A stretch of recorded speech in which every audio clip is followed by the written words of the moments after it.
Bonjour à tous et merci de nous suivre pour ce flash d'information. On ouvre ce flash d'information avec cette rencontre qui a eu lieu hier entre le nouveau vice-président Timoko Méliès-Koné et l'ancien vice-président Daniel Kablan-Duncan. Le nouveau vice-président Timoko Méliès-Koné qui est allé s'inspirer de l'expérience de son prédécesseur.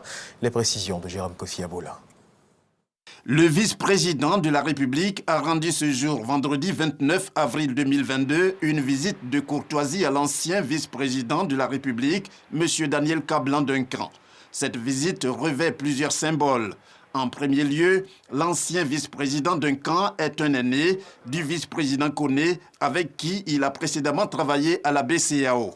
Ensuite, l'ancien vice-président Duncan a eu l'honneur et le privilège d'ouvrir la fonction de vice-président de la République et y a donné un contenu. Au moment de commencer à exercer la fonction de vice-président, il était normal pour le vice-président Koné Timoko Méliès, s'inscrivant en cela dans une démarche typiquement ivoirienne, de venir saluer son aîné et prendre des conseils.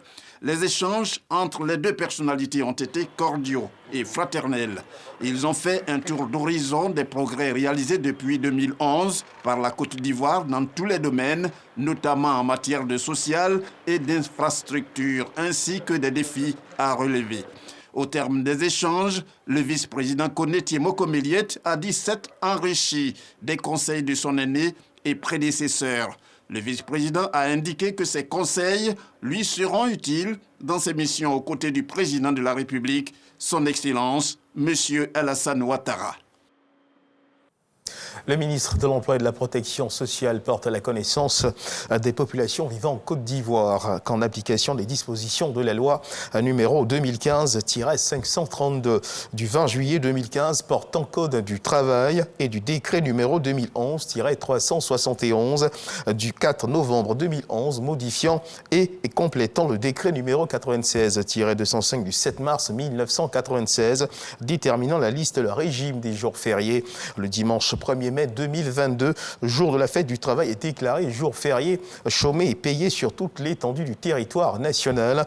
Le 1er mai 2022 étant un dimanche, en application des dispositions susvisées, le lundi 2 mai 2022, le lendemain de la fête du travail, est déclaré jour férié et chômé sur toute l'étendue du territoire national. Le ramadan, moment de pénitence, veut être aussi un moment de cohésion sociale, de rapprochement des peuples et des communautés religieuses, des valeurs qui ressortent lors des ruptures collectives de jeunes dans les rues initiées par des bénévoles, des ruptures entre peuples issus de divers pays. Une équipe de la RTI a sillonné la ville d'Abidjan, notamment les communes de Commacy et de Trècheville. Nos reporters ont été témoins de gestes de solidarité, d'unicité allant au-delà des clivages religieux, ethniques et d'origine. Nous y reviendrons certainement à 13h. Et puis, ce qu'il faut également savoir dans le fil de l'actualité, c'est que Jean-Pierre Coutoin, l'archevêque d'Abidjan, adresse un message de vœux à la communauté musulmane à travers cette célébration. Et ce message, le cardinal Coutoin appelle donc au renforcement de la fraternité entre les différentes communautés musulmanes. Dans l'actualité internationale, l'ONU, l'Organisation des Nations Unies, s'est dite profondément consternée par la suspension définitive de Radio France Internationale RFI et France 24 par l'autorité de transition au Mali. Elle demande à la junte d'annuler cette interdiction. Pour rappel, cette décision prise par la junte malienne au pouvoir de sanctionner RFI et France 24 fait suite à l'accusation de faits d'espionnage et de subversion portés contre l'armée française après la diffusion par l'état-major français de vidéos tournées par un drone à proximité d'une base du centre du Mali récemment restituée par la France.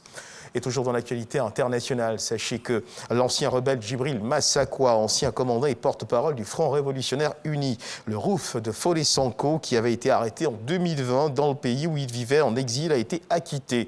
Dans son procès pour crime de guerre, le tribunal a estimé qu'il n'y avait pas de preuves suffisantes pour le condamner. L'accusation n'est pas parvenue à prouver avec une certitude suffisante que Djibril Massakwa avait participé au viol, au meurtre et au rapt d'enfants soldats pour lesquels il était poursuivi. Et on termine ce tour de l'actualité internationale avec cette information qui nous vient de la Chine. La ville de Pékin va renforcer les mesures destinées à lutter contre le Covid-19 en rendant obligatoire de nouveaux tests. C'est ce qu'ont annoncé donc les autorités de la capitale chinoise. Pékin met tout en œuvre pour ne pas subir le même sort que Shanghai, confiné depuis un mois. C'est sur cette information que se referme ce flash d'information. Merci de nous avoir suivis. Je vous retrouve à 13h pour le journal.